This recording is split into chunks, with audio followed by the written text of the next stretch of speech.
आदाब, मैं आजम साहब। आज आपकी मुलाकात एक ऐसी मशहूर शख्सियत से मैं कराना चाहता हूँ, सोशल मीडिया में इंतहाई सरगर्म है। जनाब रिफात जावेद साहब जो आज हमारे दरमियान मौजूद हैं, ये हमारी खुशनसीबी है।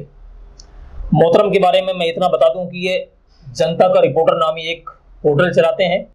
अपने पोर्टल और अपने यूट्यूब चैनल पर ये ताज़ा तरीन हालात और वाक़यात का इतना सटीक और गैर जानिबदाराना तज़किया करते हैं कि लोग इनसे मुतासिर हुए बगैर नहीं रह सकते।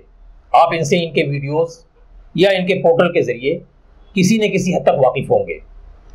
जनाब रिफात जावेद साहब मुल्क के कई नामवर मीडिया हाउस के साथ काम करने का भरपूर तजर्बा रखते हैं।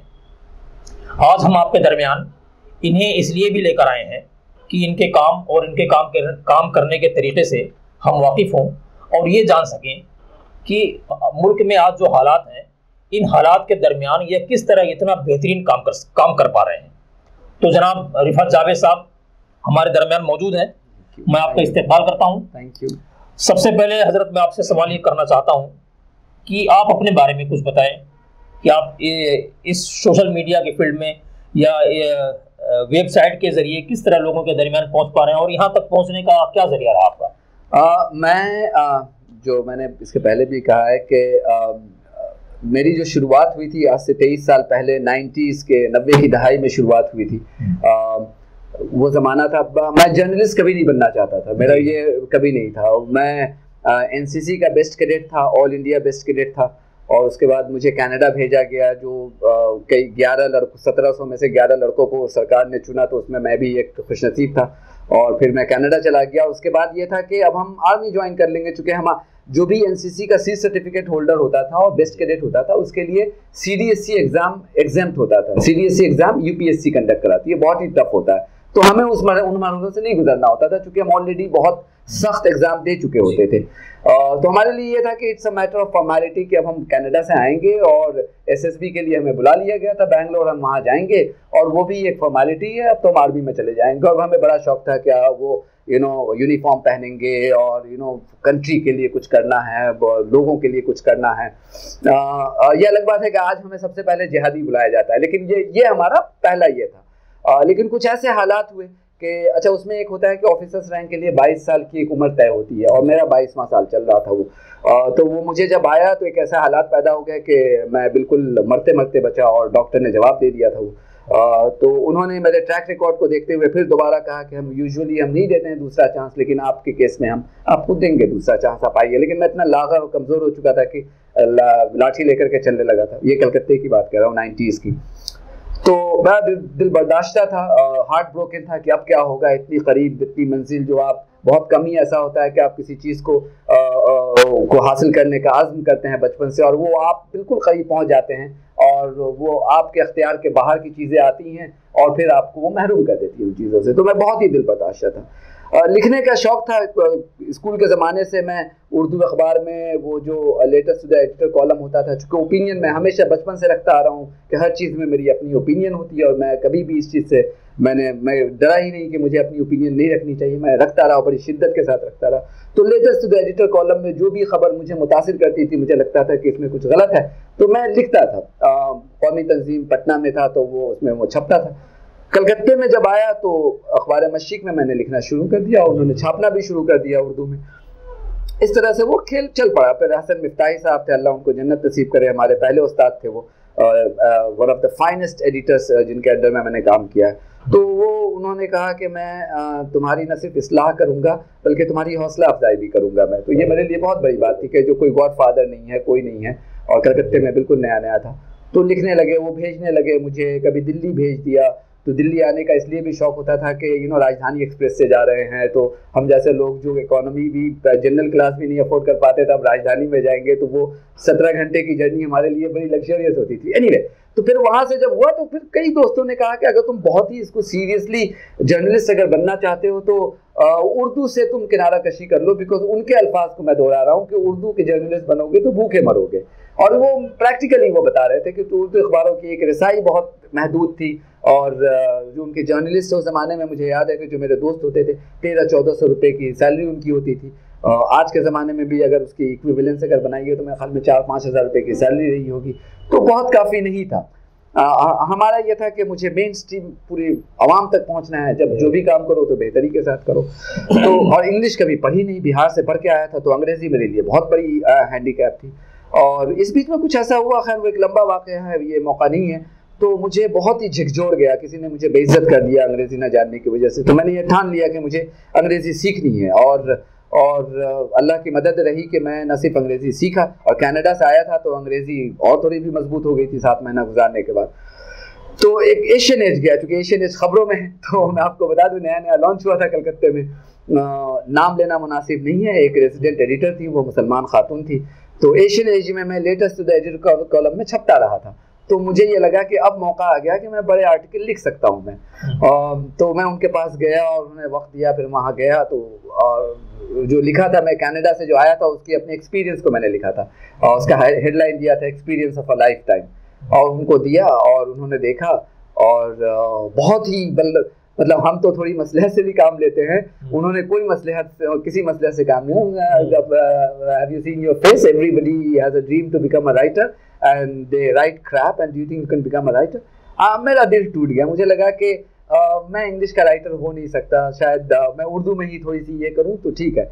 उसके बाद कई महीने तक मैंने लिखना बंद कर दिया। मैं बहुत हसास हूँ, बहुत इमोशनल हूँ मैं, तो वो बार बार मुझे लगता था कि उसने मुझे बेइज्जत किया है और मैं इस काबिल नहीं हूँ, क्या मैं इतना नाअहल हूँ, हमेशा टॉपर रहा हूँ, सब कुछ किया है, यहाँ पे मैं क्यों नहीं हूँ टॉपर हूँ। नमाज़ पढ़ता था, अल्लाह मियाँ से दुआएं करता था, रोता था रात में वहाँ पे। तो एक मेरे फ्रेंड ने कहा कि जो कॉलेज में बांगोबाशी कॉलेज में मेरा फ्रेंड था, तो अखबार लेता था स्टेट्समैन, उसने कहा तुम स्टेट्समैन ट्राई करो, चूँकि वो फ्रीलांसर को वो एंटरटेन करते हैं। अच्छा, मेरी साथ चूँकि कॉन्फिडेंस बिल्कुल ज़ीरो हो गया था, तो मैं इतनी हिम्मत भी नहीं जुटा पा रहा था कि एडिटर से रुजू करूं। तो बहरहाल हिम्मत करके मैंने उनसे, अच्छा इस बीच में मैंने एक येलो पेजेस में मार्केटिंग एग्जीक्यूटिव की नौकरी कर ली थी, चूँकि मुझे ये बड़ा ख़राब लग रहा था कि 22 साल का हो गया हूँ, वालिदैन के इस पे हूँ, तो ये भी मुनासिब नहीं है। तो मैंने काम कर दिया था, तो ठीक ठाक पैसे वहाँ से आने लगे थे। लेकिन जो जर्नलिज्म का कीड़ा जो बिल्कुल ही गंदी शक्ल अख्तियार कर चुका था, उसको दबाना बड़ा मुश्किल हो रहा था। तो मैंने स्टेट्समैन के माइकल फ्लैनरी हैं, वो मेरे गॉडफादर हैं आज वो, और मैं उनके साथ आज भी टच में हूँ। तो मैंने फ़ोन किया, सैटरडे का दिन था, मैंने फ़ोन किया, और मैं बिल्कुल ही इसके पहले कि वो एशियन एज वाली सूरत हाल पैदा हो, मैंने कहा एक ऐसा है कि look, I have never been to any English medium school, neither do I hold any diploma in journalism, but I have a passion to write. तो उन्होंने कहा that's what I need, come and meet me. उन्होंने कहा have you written something? I said yes I have written something. तो जो मैंने Asian as को दिया था वही लेकर के मैं सैटरडे को पहुंच गया वहाँ पे। उन्होंने देखा और कहीं पे भी ऐसा तासुर मुझे नहीं होने दिया कि गंदा लिखा है। अब ईमानदारी की बात बताऊं, बहुत ही गंदा लिखा था मैंने। आज मैं वो पीस देखता हूं तो मेरे 10 साल का बच्चा उससे अच्छा लिख सकता है। तो मुझे दुख तो हुआ था कि उन्होंने मुझे बेइज्जत किया था, लेकिन वाकई बहुत गंदा लिखा था मैंने वो। लेकिन माइकल फ्लैनरी का जो था, उन्होंने कहा कि you write well, have you got some photos? तो जो कनाडा वाला जो फोटोज बहुत सारे थे, तो मैंने कहा हाँ मैं लेकर के आ जाऊँगा। तो फोटो लेकर के आया, उन्होंने बैठाया, स्कैनिंग मशीन होती थी उस पर स्कैन किया फोटो। उन्होंने कहा अमूमन हम फोटो हमारी प्रॉपर्टी हो जाती है, लेकिन मैं आई कैन अंडरस्टैंड कि this means a lot to you because तुम्हारी मेमोरीज है वहाँ की, तो you take it, will pay you for that but you take it. अच्छा, उसके बाद वो जब शुरू हुआ सिलसिला, तो माइकल फ्लैनरी ने मुझे कमीशन फीचर राइटर का वो दे दिया और मुझे भेजते रहे। कभी अलीगढ़ में तनाज़ा हो रहा है तो वहाँ भेज दिया। वो जो कॉन्फिडेंस मिला कि नहीं मैं इतना बुरा नहीं हूँ, मैं लिख सकता हूँ। और वो जब लिखना शुरू किया तो एशियन स्टेट्समैन में वो बहुत ही बड़ी एक आर्टिकल मैंने लिखी, जो बहुत ही कम उम्र, पहला आर्टिकल मेरा वो था कि उन्होंने कहा कि रिफत तुमको मुर्शिदाबाद जाना है, वहाँ पे 70 मुस्लिम बच्चों को सऊदी अरब स्मगल करने की बात हो रही है। अच्छा, ये वो ज़माना था कि गूगल नहीं था, सोशल मीडिया नहीं था, फ़ोन नहीं होते थे उस ज़माने में, मोबाइल फ़ोन नहीं होते थे। और मुझे याद है कि मुझे लूज़ मोशन था, मैं रात में बस पकड़ करके 8 घंटे की जर्नी करके वहाँ पहुँचा मुर्शिदाबाद, और वो ख़बर वहाँ से लिखी। और मतलब अल्लाह उनको सेहत दे माइकल फ्लैनरी को, आई मीन उन जैसा एडिटर मैंने आज तक नहीं देखा, जादूगर थे लफ्ज़ों के। मैंने आर्टिकल लिखा और उन्होंने उसकी हेडलाइन क्या लगाई, हंगर्स माउस ट्रैप। मतलब कि सबकी बुनियाद भूख थी वहाँ पे, जिसकी वजह से माएँ अपने बेटों को वहाँ भेज रही थी जिनको कैमल जॉकी के तौर पर इस्तेमाल किया जाएगा। तो उन्होंने कहा हंगर्स माउस ट्रैप, और वो खबर चल गई। तो मैं 1-2 हफ्ते के बाद वहाँ पे पहुँचा, तो उन्होंने कहा रिफत तुम्हारे लिए एक लेटर आया है। मैंने लेटर देखा तो वो यूनिसेफ का लेटर था। कि we are moved by this story and we would like to, चूंकि गवर्नमेंट तब तक एक्टिव हो चुकी थी, उनको बचा लिया गया था 70 को, तो अब वो रेस्क्यूड चिल्ड्रन को रिहैबिलिटेट कैसे करें, तो ये यूनिसेफ ने कहा कि हम इनको रिहैबिलिटेट करना चाहते हैं, हम आपके साथ वहाँ जाना चाहते हैं। फिर बाद में उन्होंने $15,000 वहाँ पे मख्तस किए और एक रिहैबिलिटेशन सेंटर बनाया। मुझे लगा कि आर्मी ज्वाइन नहीं करने का कि उसकी कसर पूरी हो गई, कि मैं किसी की ज़िंदगी में अपने पहले ही आर्टिकल से तब्दीली ला सका। ये खैर वो वहाँ से फिर चलता रहा और बड़े बड़े आर्टिकल लिखते रहे। लोगों को ये गुमान था कि कोई एक उमर रसीदा रिफत जावेद होगा जो लिख रहा हो, तो बाद में पता चला जब मिलते थे कहते थे तुम, और मैं बड़ा दुबला पतला होता था, माल नरिश्त लगता भी था, बड़े मतलब लगता था कि भूखमरी की समस्या से दो चार है ये, तो उसका फ़ायदा भी होता था, तो रहम भी खा लेते थे, इंटरव्यू भी दे देते थे वो। तो खैर वहाँ से फिर वो मुझे ऑफर मिल गया। रीडिफ नया नया आया था 90s में, आपको पता होगा, बड़ी धूम से, मतलब रीडिफ का ये था कि न्यूज़ अगर ब्रेक हो रही है तो रीडिफ करेगी न्यूज़ ब्रेक। तो उन्होंने उसमें एक फिरदौस अशरफ साहब थे, निखिल लक्ष्मण एडिटर होते थे, तो उड़ीसा में मुझे टोक दीजिएगा अगर मैं ज़्यादा बोलूँ, उड़ीसा में साइक्लोन आया था 1999 में, और करीब उसमें कई हज़ार लोग मारे गए थे। मैं पानी को, चूँकि सारा ट्रैफिक का निज़ाम दरहम बरहम हो गया था, तो वहाँ से निकल करके किसी तरह से भुवनेश्वर पहुँचा, और गिरधर गमांग होते थे चीफ मिनिस्टर, तो उनका मैंने इंटरव्यू किया, और किसी तरह से हो गया इंटरव्यू। तो लाइन लंबी थी, लेकिन मैं तो किसी इसमें नहीं था, मैंने ले लिया, चूँकि उनका जो PS था वो आर्मी का था, वो एक्स, तो मैंने बताया कि मैं भी अभी SSB ये था, तो वो कनेक्शन हो गया, तो उन्होंने इंटरव्यू दे दिया। और जो इंटरव्यू दिया तो उससे रीडिफ वाले, चूँकि मैं कर रहा था किसी और के लिए, तो रीडिफ वाले इतने मुतासिर हुए कि उन्होंने मुझे, जब मैं वो कार्ड दिया, उन्होंने कहा कि जब आप पहुँचो दिल्ली कलकत्ता तो वहाँ मुझे फ़ोन करना। फिर मैंने जब फ़ोन किया तो उनको पसंद आया, और फिर नौकरी मिल गई मुझे। तो पहली सैलरी मेरी 5,500 की थी, रीडिफ में जाने के बाद सीधे 27,000 की सैलरी हो गई। और कलकत्ता एक वैसे भी स्टैंडर्ड ऑफ लिविंग ज़्यादा महंगी नहीं है वहाँ पे, और मैं 90s की बात कर रहा हूँ, तो और भी, तो 27,000 में हम लगते थे कि बिल्कुल हम मिलियनेयर घूम रहा है यहाँ पे, यू नो। हाँ, तो वो उसके हाव भाव भी बदलने लगे कि अब मुझे लगा कि अब मैं NDTV वालों से कम्पीट कर सकता हूँ मैं। और रीडिफ का होता था कि अगर आप एक आर्टिकल लिख रहे हैं तो पूरी इंडिया की मीडिया उसको फॉलो करती थी, तो हर आए दिन, बावजूद इसके कि मैं कलकत्ता में बैठा हुआ हूँ, जनता ये रीडिफ का लोग कोट करते थे वहाँ पे, तो मुझे 3-4 महीने में फिर और 5,000 की सैलरी वहाँ पे बढ़ गई, और 32,000 की सैलरी हो गई। तो I became the highest paid journalist at that age in Calcutta, माशाल्लाह। अच्छा, ये हो रहा था, तो एक दिन वो एडिटोरियल बोर्ड की मीटिंग थी बॉम्बे में, तो सारे जर्नलिस्ट को, रिपोर्टर को बॉम्बे बुलाया गया था।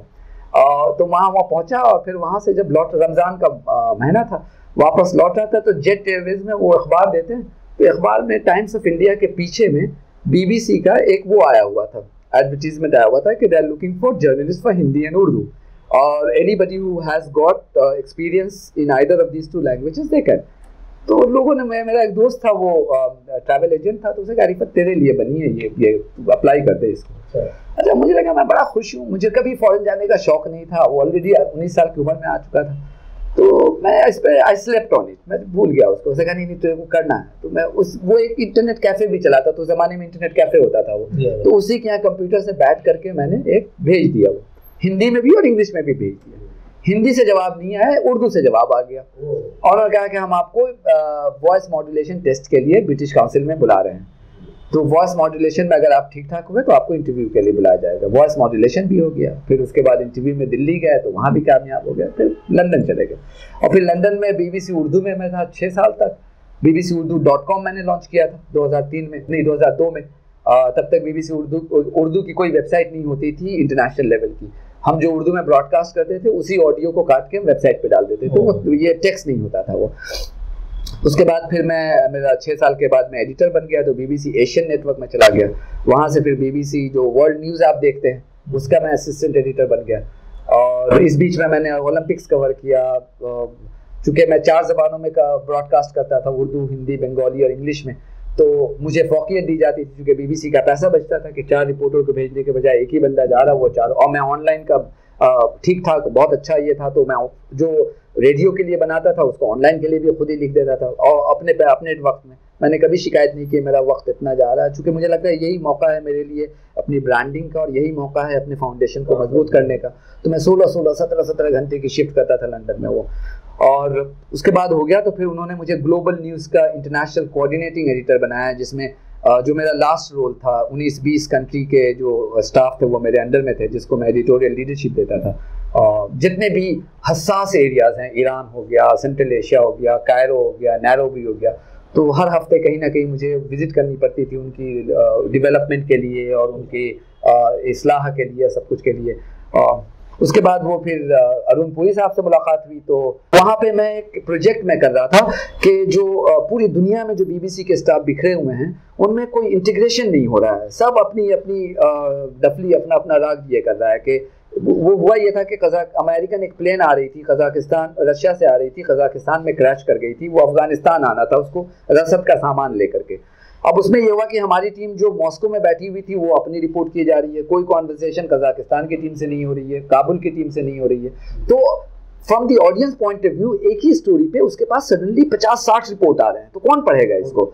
और फिर ये कि ये जो 20-30 लोग एक ही स्टोरी पे लगे हुए हैं, क्या बेहतर होता कि आप एक कॉन्वर्सेशन कर लेते, 2 आदमी उसको मख्तस करते और वो तमाम रिपोर्ट कर रहा होता वो। तो मुझे लगा कि ये बीबीसी का रिसोर्सेज इससे बहुत बर्बाद होता है। तो मैंने एक प्रोजेक्ट सजेस्ट किया, उसका नाम था वन ग्लोबल टीम। तो बीबीसी को बड़ा पसंद आया, उसने कहा यू लीड ऑन इट। तो उसको हमने ये किया कि जो वर्क फ्लो है डिफरेंट ब्यूरोज का, उसको इंटीग्रेट कैसे किया जाए, लोग आपस में बात कैसे करेंगे, ताकि एक तो आपके रिसोर्सेज बचेंगे, प्लस ये कि कंफ्यूजन कम होगा, आप जो स्टोरी लिखेंगे उसमें कंफ्यूजन कम होगा और लोगों की बात समझ में आएगी। अच्छा, वो बड़ा कामयाब हो गया वो।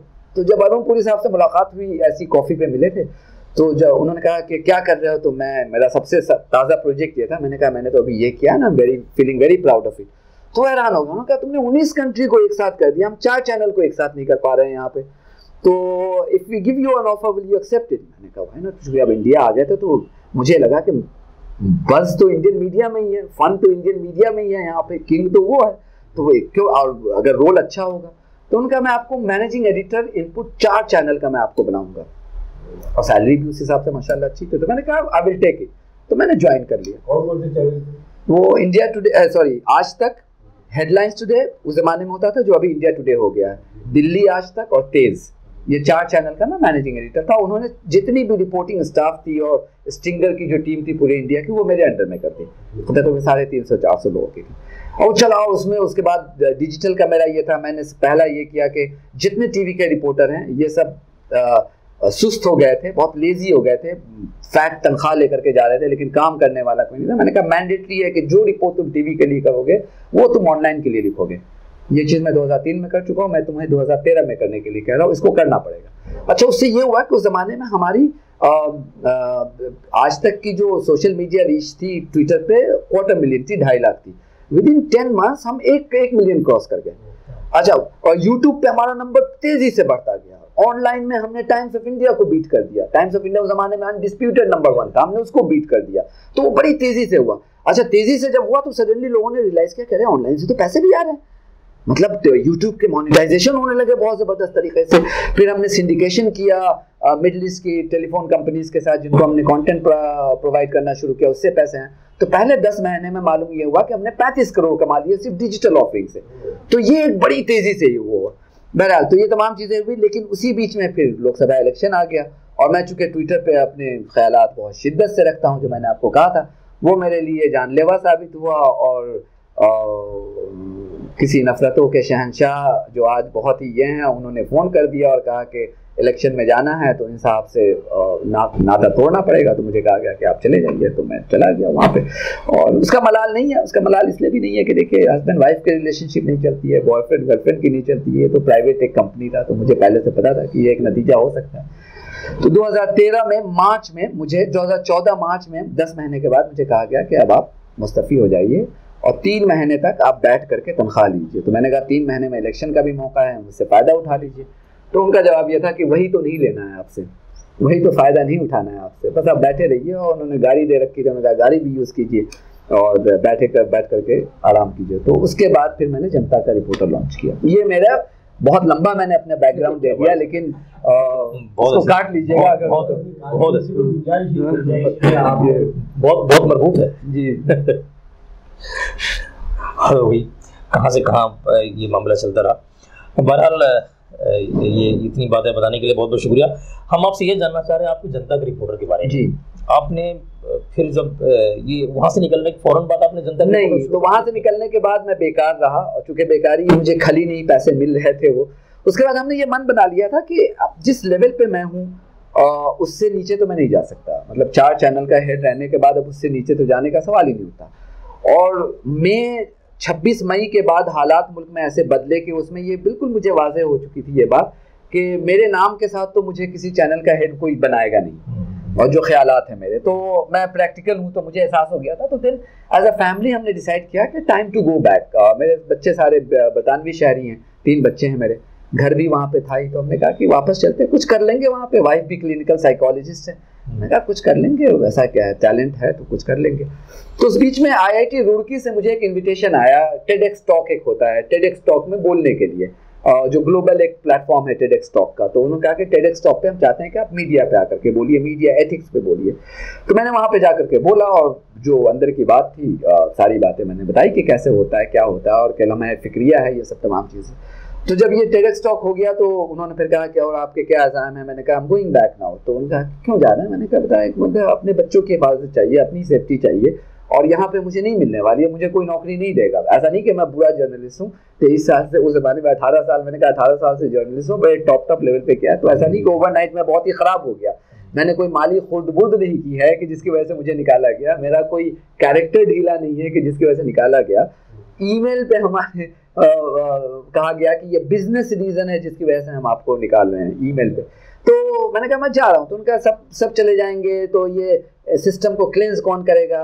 तो मैंने कहा मेरे पास पैसे नहीं है चैनल लॉन्च करने के लिए, 20-25 करोड़ की होती है, मुझ पे पैसा कोई नहीं लगाएगा, क्योंकि मैं इंडिया के बाहर हमेशा से रहा हूँ, तो ना मेरा वो फेस वैल्यू है, ना कोई इस पर पैसा लगाएगा मुझे, तो मुझे वापस जाना चाहिए। उन्होंने कहा कि नहीं, तो आप ऑनलाइन से क्यों नहीं शुरुआत करते हैं।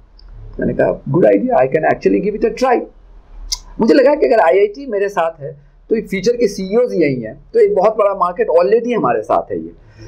उस बीच में दिल्ली का इलेक्शन हो रहा था, आपको याद होगा कि दिल्ली में असेंबली इलेक्शन हो रहा था। तो असेंबली इलेक्शन हो रहा था, तो मैं चूंकि अब जर्नलिज्म का कीड़ा था, घर पे बैठा क्या करूं, तो अपना एक कैमरा लिया और मैं चला गया, लोगों से इंटरव्यू करता था, रिपोर्ट देता था। तो I was the first journalist who said कि आम आदमी पार्टी यहाँ पे बड़ी अक्सरियत से आ रही है। चूंकि मैंने बहुत लोगों से बात की थी, रोजाना मगरिब के बाद मैं निकल जाता था, 500-600 लोगों से ऐसे ही कहता था यार मैं लंदन से आया हूँ, झूठ बोलता था, मैं लंदन से आया हूँ, मुझे बड़ा शौक है जानने का क्या माहौल चल रहा है, बताइए तो सही ना। तो लोग बताते थे उसमें वो। और मैं पहला जर्नलिस्ट था, मुझे इस बात का फख्र है कि मैंने कहा था कि किरण बेदी हार रही है वहाँ से, कृष्णा नगर से, जो कभी बीजेपी वहाँ से नहीं हारी थी। और उस दिन, उस रात में मैंने 1500 लोगों से बात की थी, उसमें से सिर्फ एक बंदा आकर के कहा था कि वो बीजेपी को वोट दे रहा है वो। तो मैंने कहा कि ये कौन सी लहर है कि 1500 लोगों में से रैंडमली जो मैं सिलेक्ट कर रहा हूँ उसमें सिर्फ एक बंदा कह रहा है कि वो, और इसमें से एक भी मुसलमान नहीं है, तो फिर कैसी लहर है ये। सो बहरहाल, तो उसमें फिर अरविंद केजरीवाल से मैंने रिक्वेस्ट किया कि आपका इंटरव्यू चाहिए, तो उन्होंने वक्त दे दिया मुझे। तो अरविंद केजरीवाल के घर के बाहर मैं खड़ा हुआ था, तो मैंने वाइफ को फ़ोन किया कि ये जो आपने अभी ओपनिंग जो अपने कमेंट्स रिकॉर्ड किए, तो उसमें हम उसको पीस टू कैमरा कहते हैं। मैंने कहा मैं पीस टू कैमरा क्या रिकॉर्ड करूं। पहले मेरे पास आइडेंटिटी होती थी कि I'm a BBC editor, I'm a managing editor of India today group. आज मेरे पास क्या आइडेंटिटी है। तो वाइफ ने कहा ऐसा है, आप ये कहिए कि मैं I'm a former BBC editor, मैं पहले BBC एडिटर था, अब मैं आम जनता हूँ और जनता के नुमाइंदे से जनता की रिपोर्टिंग कर रहा हूँ, तो आप जनता का रिपोर्टर हैं। तो मैंने कहा हाँ ये अच्छी आइडेंटिटी है, जनता, वो अपने आप को जनता का CM कहते थे वो अरविंद केजरीवाल। तो मैंने कहा ये स्पेस खाली है, जनता का रिपोर्टर। और चूंकि और आइडेंटिटी है नहीं, तो अब क्या आइडेंटिटी, रिफत जावेद इतना बड़ा ब्रांड नहीं है कि लोग पहचानेंगे। तो मैंने कहा ये बेहतर है, तो हमने कहा जनता का रिपोर्ट। अच्छा, वो जब हम एडिट कर रहे थे इंटरव्यू, तो वाइफ ने कहा इस डोमेन को ये बुक कर लीजिए, इसको, इसके पहले कि कोई ये हो। तो हमने बुक कर लिया उसको, उसके इन कॉम सबको कर लिया। अच्छा, उस वक्त मुझे लगा कि इतना चलेगा नहीं, चूंकि नाम बड़ा है, बड़ा हिंदी ये है, और वो खैर एनीवे। तो हमने फिर वो कुछ दोस्तों से पैसे वैसे लिया, 18 लाख रुपया मैंने 2-3 दोस्तों से मैंने लिया, कुछ अपने पैसे थे, करके 20-22 लोगों की टीम बनाई और लॉन्च कर दिया जनता का रिपोर्टर। 3 मई 2015 को हमने लॉन्च कर दिया। उसमें अरविंद केजरीवाल भी गेस्ट थे। असल में क्या हुआ, कोई एक फिल्म है जिसमें शाहरुख खान कहता है कि पता नहीं क्या कहता है, लेकिन उसमें कहता है कि जब आपको कुछ चाहिए होता है, कोई शिद्दत से अगर आप किसी चीज़ को चाहते हैं, तो पूरी कायनात आपको, ओम शांति ओम में, पूरी कायनात आपको उसको हासिल करने के लिए जुट जाती है। मुझे मेरे इमाम साहब ने, अल्लाह उनको जन्नत नसीब करे, कलकत्ता के थे, उन्होंने एक बार कहा था कि अगर मैंने उनको कहा था मैं कनाडा जा रहा हूँ और मुझे डर है वहाँ नमाज कैसे पढ़ूंगा, हलाल कहाँ से मिलेगा, ईमान खराब हो जाएगा, मेरी अम्मी बड़ी डरी हुई है कि किसी अंग्रेजन से शादी करके आ जाएगा। तो उन्होंने कहा कि बेटा ऐसा है कि अगर आपकी नीयत है कि आपको वहाँ नमाज पढ़नी है ना तो रास्ते खुल जाएंगे आपके वहाँ पे। और वो हुआ, रास्ते में ही मुझे कई लोग मिल गए और जैसे ही मैं टोरंटो पहुँचा तो वो हलाल खाने इतने आने लगे कि मुझे कभी प्रॉब्लम ही नहीं हुआ। तो वो हुआ ये कि मैंने ये सोचा था कि आधे दिन का एक इवेंट करूंगा, कुछ कंटेंट यूट्यूब के आ जाएंगे। केजरीवाल का पहला इंटरव्यू था चीफ मिनिस्टर बनने के बाद, तो कुछ थोड़े बहुत लोग देख लेंगे तो कुछ लोग जान जाएंगे। अच्छा, उस इंटरव्यू जैसे ही खत्म हुआ और केजरीवाल जाने वाले थे और मैं उनको लंच उनका पैक करा करके, उनको जाना था तो मैंने बाकी सारे लोगों को तो रख लिया था, इनको मैं लंच पैक करा करके भेज रहा था। अर्नब गोस्वामी का फोन, राहुल शिवशंकर तब न्यूज एक्स में होते थे, इनका फोन कि रिफत मुझे तुम्हें लाइव लेना। मैंने कहा वो क्या क्या ये? उसने कहा नहीं अरविंद केजरीवाल की ऐसी मजाल के उसने कहा है कि मीडिया का पब्लिक ट्रायल होना चाहिए। लाइव जा रहा था बाय द वे हमारा, ये यूट्यूब पे हम लाइव कर रहे थे तो वो वहां देख रहे थे, वो मुझे पता नहीं था। मैंने कहा ऐसा बोला क्या, मीडिया का पब्लिक ट्रायल होना चाहिए? उसने कहा हाँ बोला है, आप आइए लाइव आपको लेना। तो I went on times now और न्यूज एक्स वगैरह पे गए। फिर उनका वो आया कि वो वीडियो हम चलाए। मैंने कहा चलाइए, क्रेडिट दे दीजिएगा, चला दीजिए। उसमें ये कहा था अरविंद केजरीवाल ने कि रिफत तुम नया चैनल लेकर के आ रहे हो तो एक रिपोर्टिंग के साथ ऐसा करो कि एक नुक्कड़ सभा करो हर हफ्ते और मीडिया की कमियों का वहां पब्लिक ट्रायल करो। उसने अदालती ट्रायल की बात नहीं की, इन्होंने इसको ये कर दिया कि अदालती ट्रायल की बात कर रहे हैं, हमारा ट्रायल करेंगे। अच्छा, मैं उसको ये कर रहा था तो मेरे एक साथी ने कहा खामोश हो जाओ, तुम्हें पब्लिसिटी मिल गई, तुम क्यों डिफेंड कर रहे हो आम आदमी पार्टी को? करने दो, आम आदमी पार्टी वाले जाएंगे। अब उसके बाद वो सैटरडे था, सैटरडे संडे मंडे 3 दिन तक इंडिया का कोई एक ऐसा चैनल नहीं था जिसमें 24 घंटे तक हमारा फुटेज नहीं चला हो। और एबीपी और न्यूज नेशन ने तो परमिशन लेकर के पूरा आधे घंटे का इंटरव्यू चलाया अपने चैनल पे। तो ओवरनाइट हमें वो पब्लिसिटी मिल गई जो आप करोड़ों रुपया देकर के नहीं खरीद सकते टीवी पे। और वहां से जो जनता का रिपोर्टर बना है, देन ऑफ कोर्स हमारी ये थी कि वो जमाना था जब मोदी का नाम लेने में लोग डरते थे, क्या हो जाएगा मोदी का नाम लेंगे। मैंने कहा क्यों नहीं लेंगे मोदी का नाम, प्राइम मिनिस्टर है वो देश का, अगर वो कमी कर रहे हैं तो ये हमारा काम है उनको दिखाना, या तो फिर हम एग्जिस्ट ही ना करें। हमने तब वायर नहीं आया था, तो हमें ये बड़ा फख्र है कि we were the first website to have question Modi's performance by taking his name. उनका नाम लेकर के हम उनको कहते थे कि आप ये गलत कर रहे हैं ये चीजें। क्योंकि हमारा मानना यह है कि हम न्यूट्रल हैं, लेकिन कुछ चीजों पे न्यूट्रलिटी हो ही नहीं सकती। अगर एक बच्ची के साथ रेप हो रहा है तो उसका पॉजिटिव पहलू क्या हो सकता है? 2 पहलू हो ही नहीं सकता, उसका सिर्फ एक पहलू होगा कि गलत हुआ है।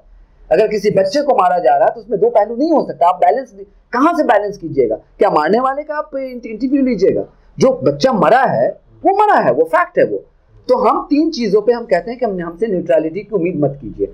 Child crime against women and children, communalism जो नफरत पैदा करता है, क्योंकि हम एक ऐसे माहौल से पल बढ़ के आए हैं जहाँ कम्युनलिज्म का दूर दूर तक हमें ये नहीं था। हम अपने स्कूल के वाइड स्टूडेंट थे और हमेशा टॉप करते थे, और कभी किसी ने नहीं कहा कि अरे मियाँ टॉप कर गया, हमें कंधों पे बिठा कर रखते थे वो। तो हम तो वो उस गंगा जमनी तहजीब का प्रोडक्ट है। और आज अनफॉर्चुनेटली हमें कहा जाता है कि आप मुसलमान हैं तो जिहादी है, आप हिंदू हैं तो ये हैं, इन दोनों को एक साथ नहीं होना चाहिए। तो इसलिए हमने स्टैंड लिया कि कम्युनलिज्म पे don't expect any neutrality from us, चाहे वो मुस्लिम कम्युनलिज्म हो, बुद्धिस्ट का कम्युनलिज्म हो, communalism is wrong and we have taken a stand. और तीसरा है कि करप्शन जो है उस पर 2 राय नहीं हो सकती है। आपका पैसा बड़ी मेहनत से जब आप टैक्स देते हैं, उस पैसे का अगर कोई हिसाब नहीं करता और उस पैसे को आप अपने क्रोनी कैपिटलिस्ट दोस्तों को आप दे करके मुल्क से बाहर भगा देते हैं, तो ये जुल्म है। और दिस इज आवर रिस्पॉन्सिबिलिटी, हम जनता के रिपोर्टर हैं तो जनता के लिए हमारी जवाबदेही है कि हम उस मामले को हम आगे बढ़ाएं और उस चीज़ों को उठाएं। तो इन 3 चीज़ों के अलावा हम न्यूट्रलिटी की पूरी कोशिश करते हैं। साहब एक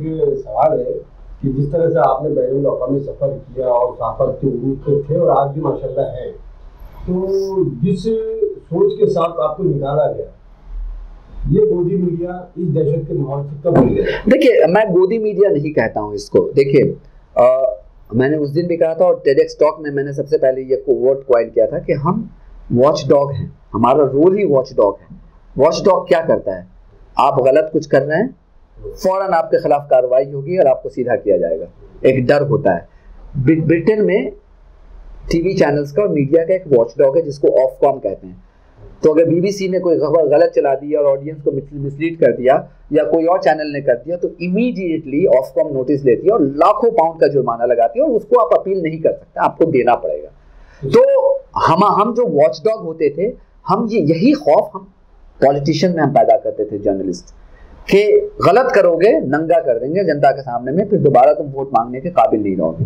अनफॉर्चुनेटली ये डर गायब हो गया है, इसलिए कि हम वॉच डॉग से हम लैप डॉग बन गए, हम उनके गोदी के कुत्ते बन गए। वो हमें कुछ फेंक देते हैं, हम उसमें उनके खुश हो जाते हैं। ये दर्स ज़बान में इस्तेमाल कर रहा हूँ, but that's a reality, that's a reality. अब आप कह रहे हैं कि ये कब वापस आएंगे, मैं इसको कहता हूं कि डार्क कॉमेडी चैनल्स चल रहा है यहाँ पे, न्यूज़ चैनल नहीं चलता है। डार्क कॉमेडी कहते हैं तो बड़ा खतरनाक कॉमेडी जो होता है वो डार्क कॉमेडी चैनल्स रोजाना रात में चलता है। वहाँ पे हमें आपको सबको डराया जाता है, और वहाँ पे कुछ हमें कॉमेडी भी मिल जाते हैं, हम हंस भी लेते हैं, कुछ कर लेते हैं, लेकिन उसमें एक उसका जो ओवर आर्चिंग थीम ये होता है कि आपको डराना होता है वो चीज़ें, तो वो चला रहे हैं।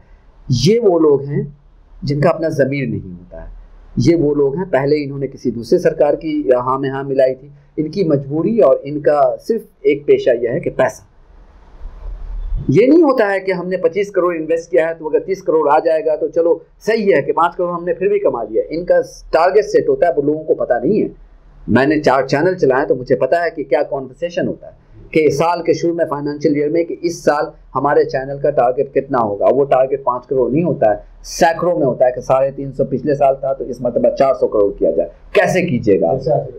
जब आपने नस्बुलान बना लिया है कि आपको 400 करोड़ कमाना है तो कमाना है आपको, फिर वो आपकी जो भी आपकी जो प्रिंसिपल्स है, जो आपके उसूल हैं, वो चले गए, वो खत्म हो जाते हैं वो चीजें। बिल्कुल बिल्कुल। नहीं जावेद साहब, मैं पूछ रहा था कि अभी फिर वो जो मेन स्ट्रीम मीडिया इंडिया की है, ये क्या गवर्नमेंट से डरी हुई है या गवर्नमेंट के या अपनी लालच में या गवर्नमेंट के साथ लगी? 2 चीज़ें हैं, एक तो डर भी है, डर बहुत है, चूंकि जब आप इतने इस लेवल का ट्रांजैक्शन करते हैं तो आपको ये पता होता है कि आपके बहुत सारे ऐसे पेपर्स हैं जो कंप्लीट नहीं होंगे जो सरकार के पास है, तो उसको यूज़ करके वो आपको बहुत तकलीफ दे सकती हैं, ब्लैकमेल कर सकती है, आपको मनी लॉन्ड्रिंग के केस में डाल सकती है, आपको इनकम टैक्स आपने अगर ठीक से नहीं किया है तो फेरा के केस में आपको डाल सकते हैं। और ये सब बहुत ही सख्त कवानीन हैं, बहुत ही सख्त लॉज हैं। इसमें अगर आप पकड़े गए तो मतलब आपकी बनी बनाई इज्जत तो उसे जाती है, आपको लंबे अरसे तक जेल के सलाखों में गुजारना पड़ेगा। तो एक तो ये डर होता है क्विंट के ऊपर जो करने वाले हैं लोग। अब क्विंट का मुझे नहीं पता है, लेकिन लेट्स नॉट फॉरगेट के जो क्विंट के जो मालिक हैं एक जमाने में उन पे ये भी इल्जाम है कि वो बहुत ही मोदी के सपोर्टर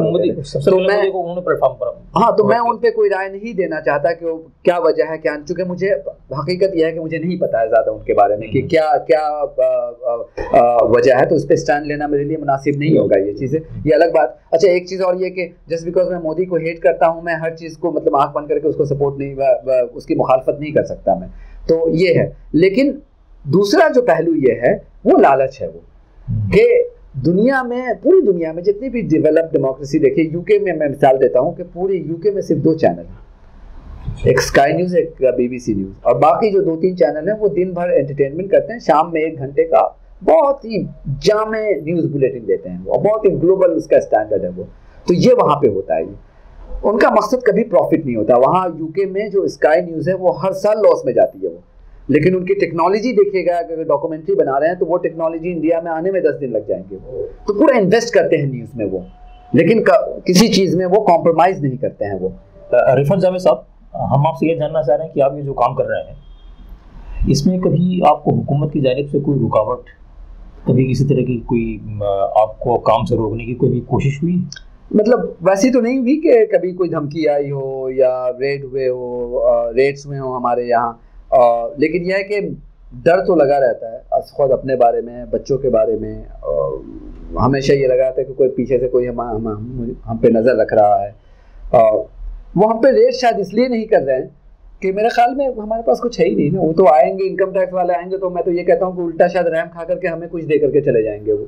तो इस वजह से डरने की क्या है, जब आपकी नीयत अच्छी है, आप अच्छा काम कर रहे हैं और आपने कोई इधर का उधर नहीं किया हो तो क्या है। हाँ, इतना हमें पता है कि मेरा मोबाइल सर्विलेंस पे, तो हमने कुछ एहतियात हमने ये बरता है कि अब जो कुछ कॉन्फिडेंशियल बातें होती हैं जर्नलिज्म से रिलेटेड, या कोई जब हम जैसे हम रफाइल एक्सपोज कर रहे थे जिस वक्त, तो हमारी तमाम कॉन्वर्सेशन नॉर्मल फ़ोन पे नहीं होती थी, वो सिग्नल पे होती थी या फिर वो टेलीग्राम पे होती थी या व्हाट्सएप पे होती थी। तो ये सब चीज़ें हम करते हैं, लेकिन डायरेक्टली ये आई डोंट थिंक कि हमें अब तक कुछ उन्होंने कोई हमला वगैरह किया हो, कोई अटैक किया हो हमारे ऊपर। मेरा 2 सवाल है, एक साथ ही कर देता हूँ, हो सकता है मुश्तरक उसमें। एक तो ये कि जो अभी मेन स्ट्रीम मीडिया है जिसको कि हम लोग टेलीविजन मीडिया बोले, और इसका मुस्तकबिल और जो सोशल मीडिया है, जो अल्टरनेटिव मीडिया, डिजिटल मीडिया जो उभर रहा है, तो इसको आप आइंदा 10 साल में कैसा देखते हैं? देखिए, तस्वीरें ऑलरेडी बदलना शुरू हो गई हैं। पहले एक ज़माना होता था कि आप अपनी डायरी में देते थे कि आज मुझे 9 बजे का ये शो देखना है, आज 5 बजे का ये शो देखना है। अब आप वहाँ कोई नहीं देखता है, अब आपके ये फिंगर टिप्स में मौजूद है आपकी। और ये आपके रिक्वेस्ट करने पे चैनल वाले वीडियो नहीं डाल रहे हैं, वो उनकी मजबूरी होगी। उनको पता है कि अगर हम यहाँ पे हमने नहीं डाला तो कोई नहीं आएगा वहाँ देखने के लिए। तो वो अब आपको उल्टा हो रहा है कि अब आपको यहाँ पे दिखा करके और फिर आपको टीवी की तरफ लाने की कोशिश करते हैं। लेकिन आने वाले दिनों में क्या होगा, जो दुनिया का जो एक पैटर्न बदल रहा है कि टीवी जो है इररिलेवेंट होता जा रहा है, और टीवी जो टीवी सेट से बदल करके वो ट्रैवल होकर के वो मोबाइल पे आ रहा है। वीडियो इररिलेवेंट नहीं होगा, please make it, please understand the difference. मैं ये नहीं कह रहा हूँ कि वीडियो इररिलेवेंट होगा, टीवी सेट इररिलेवेंट होगा, और वो टीवी सेट से निकल करके वीडियो आपके मोबाइल फोन पे आ जाएगा, जो आना शुरू हो गया है वो चीजें। और जिसको हमने बीबीसी में 2003-4 में हमने बीबीसी ने ऑलरेडी ये कर लिया था, ऑन डिमांड सर्विस, कि जो on demand, audience is the king, audience जब चाहे डिमांड चाहे हमारा कंटेंट उनके लिए होना चाहिए। पहले होता था कि चैनल जब दिखाएगा तो ऑडियंस देखेगी, अब ये उल्टा हो रहा है। तो बाकी सारे मुल्कों में तो ऑलरेडी हो चुका है, यहाँ पे भी बड़ी तेजी से हो रहा है ये। इससे मुताबिक दूसरा सवाल ये था कि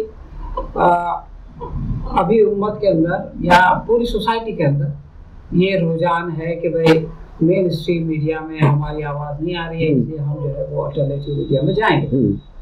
लेकिन हम ये देखते हैं कि दो तरह से काम ज़्यादा हो रहा है। एक तो ये कि लोग जो है जो कुछ भी उनको मिल जाता है उसको फॉरवर्ड करते हैं, चाहे वो कोई तर्जुमान का कोई बयान हो या जो भी। दूसरे ये कि कुछ लोग जो प्रोड्यूस भी करते हैं अपना कंटेंट, वो ये नहीं जानते कि उसको प्रोमोट कैसे किया जाए, कैसे हो कि भाई एक वीडियो बने तो उसके 10 लाख 20 लाख। देखिए, मैं आपको यहाँ पे खता कलामी करूंगा, मैं समझ गया आप क्या कहना चाह रहे हैं।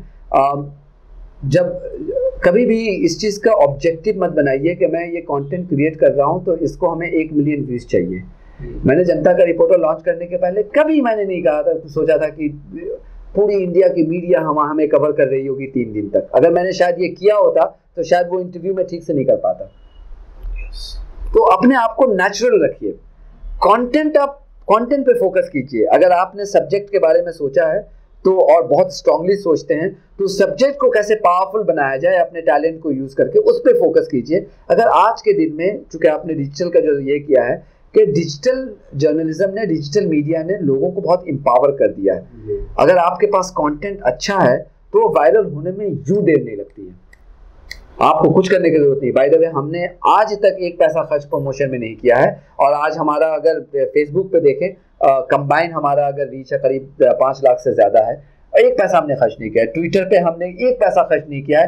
कंबाइन अगर हमारा फॉलोअर्स वहां पे देखें तो तकरीबन 2.5 लाख से ज्यादा है। वेरीफाइड अकाउंट है हमारा, सब कुछ है, ठीक है। हमारे पास कोई गॉडफादर नहीं, कोई 50-60 लोगों की टीम नहीं है, कोई करोड़ रुपए का ये नहीं है कि हम फला को बुला रहे हैं, बड़े बड़े नाम को बुला रहे हैं। लेकिन इसके बावजूद भी 1 महीना पिछले जुलाई में ऐसा गुजरा है कि हमारी जो मंथली जो पेज व्यूज थी वो करीब 70 लाख तक चली गई। कंटेंट पे फोकस कीजिए। कंटेंट अगर आपका अच्छा है, अच्छे तरीके से आपने पेश किया है, मैं तो ये भी मानता हूँ कि कंटेंट अगर अच्छा है तो पेश आप जैसे भी करें। अच्छा, मैंने एक ऐसी अभी अभिसार शर्मा और इसका हुआ था, इन लोगों को एबीपी न्यूज़ में 3 जर्नलिस्ट को निकाल दिया। अब चूंकि तीनों ही मेरे दोस्त थे तो जैसे ही निकाला गया तो मैंने तीनों से बात ऐसी फ़ोन पे की क्या हुआ, तो मैंने कहा कि तुम लोगों का नाम वाम नहीं लूँगा, लेकिन मैं चला गया फेसबुक लाइव करने। मैं बहुत गुस्से में था, अपने ऑडियंस से बहुत गुस्से में था। मैंने कहा कि शर्म आनी चाहिए आप लोगों को कि ये आप लोगों की वजह से ऐसा हो रहा है कि आप लोग देखते हैं ऐसे चैनल को जहाँ पे जर्नलिस्ट के साथ, जब मेरे साथ हुआ तो चले ठीक है, लेकिन आज ऐसे लोग जा रहे हैं और आप लोग खामोश बैठे हुए हैं। और मुझे पता बहुत ही मैंने ऐसी सेल्फी स्टिक लिया हुआ था ऐसे करके, और सामने से बहुत शोर हो रहा था अपने रूम में करके, तो मैं उधर बार बार उधर देखे जा रहा था, लेकिन बोल रहा था अपना कैमरा की तरफ, और देखिएगा वेरी नॉट प्रोफेशनली डन, एकदम नहीं, लेकिन मिनटों में से, मतलब कई घंटों के बाद ही उसमें करीब 1 लाख से ऊपर व्यूज आ गए। मैं कह रहा हूँ कि कंटेंट अच्छा रखिए ना, लोगों के पते की बात कीजिए, जो लोगों को आपको से कनेक्ट करे, उसको कैसे भी अगर अच्छी तरह से पेश कर सके, सोने पे सुहागा। अगर नहीं कर पाए किसी वजह से, तो उसकी वजह से कंटेंट से समझौता मत कीजिए, वायरल हो जाएगा खुद ब खुद। जैसे आपने कहा कि कंटेंट अच्छा रखिए, सब्जेक्ट अच्छा रखिए, लेकिन इसके बावजूद भी हमारा एक आम व्यूअर जो है वो यूट्यूब पर 1 या 1.5 मिनट से ज्यादा रुकता नहीं है। तो कोई ऐसी टेक्निक जो हम कम से कम उसको अपने ख्यालात तक पहुंचने तक उसको रोक सके? देखिए, आइडियली तो मतलब ये होना चाहिए कि वेबसाइट में भी होता है कि एक अगर आदमी हमारे पास आता है तो दोबारा कैसे बार बार आए, तो इसमें मेहनत, उसके बहुत सारी मतलब ये वक्त भी इतना काफ़ी नहीं कि मैं आपको बताऊं, उसके बहुत सारी टेक्निक्स है जो आप कर सकते हैं। लेकिन मैं फिर कहूँगा, भले ही आपने पहला दिन आपने वीडियो डाला और उस दिन वो बंदा 1.5 मिनट करके चला गया, अगर आपका कन्विक्शन है आपके कंटेंट में, आप डालते रहिए। It's only a matter of time कि वो जोक लोग आपके इस पे आएंगे अगर आपने कंटेंट के साथ समझौता नहीं किया, एक्सक्यूज मी, और पावरफुल आप वीडियो बनाते जा रहे हैं अगर, जो कहीं नहीं मिलेगा, कोशिश ये कीजिए कि हम जो बनाए वो कहीं नहीं मिलेगा। हमने अपनी यूएसपी बनाई थी कि जो कोई नहीं कह सकता वो हम कहेंगे। और दूसरी बात ये कि हम अपने ख्यालात को वेबसाइट पर रिटर्न फॉर्म के जरिए ज्यादा मौसर तरीके से पेश कर सकते हैं या ऑडियो विजुअल? नहीं, आइदर और में क्यों यकीन रखते हैं, एज वेल एज में यकीन रखिए, वो भी और ये भी दोनों। क्यों नहीं कर सकते? कोई पैसा थोड़ी ना लगता है। आपने एक वीडियो बनाया या आपने पहले टेक्स्ट बनाया, जो भी आपने पहले किया, दोनों को कीजिए। टेक्स्ट के अपने तरीके हैं, व्हाट्सएप से फॉरवर्ड कीजिए, फेसबुक से फॉरवर्ड कीजिए, वीडियो के अपने तरीके हैं। आप वीडियो में यूट्यूब का लिंक व्हाट्सएप भी कीजिए, यूट्यूब पे भी डालिए, फेसबुक पे भी डालिए, हर तरह के प्लेटफॉर्म एवेन्यू मौजूद है, उसको यूज कीजिए ना। आइदर और में अपने जो ऑप्शन है उसको लिमिट क्यों कर रहे हैं, उसको ज्यादा कीजिए ना, बूस्ट करना है। बिल्कुल। बहरहाल नाजरीन, ये थे हमारे रिफत जावेद साहब, इन्होंने हमें वक्त दिया और हमने इनसे बहुत सारी बातें की, मीडिया के बारे में, जर्नलिज्म के बारे में, सहाफत के बारे में बहुत सी बातें हमारे सामने आई। और आज के माहौल में डिजिटल मीडिया किस तरह प्रिंट और जिसको हम कहेंगे कि मेन स्ट्रीम मीडिया की जगह लेता जा रहा है, इस पर भी हमारे रिफत साहब ने अच्छी रोशनी डाली। हम रिफत साहब के बहुत बहुत शुक्रगुजार हैं। और मैं भी रिफत साहब का, आपसे मुलाकात का, आमने सामने स्टूडियो में सर आपका बहुत बहुत शुक्रिया आने के लिए। प्लेजर। आपसे बहुत कुछ सीखने को मिलेगा हमें, जनता की रिपोर्टर से आमना सामने को ऐसी नहीं करते।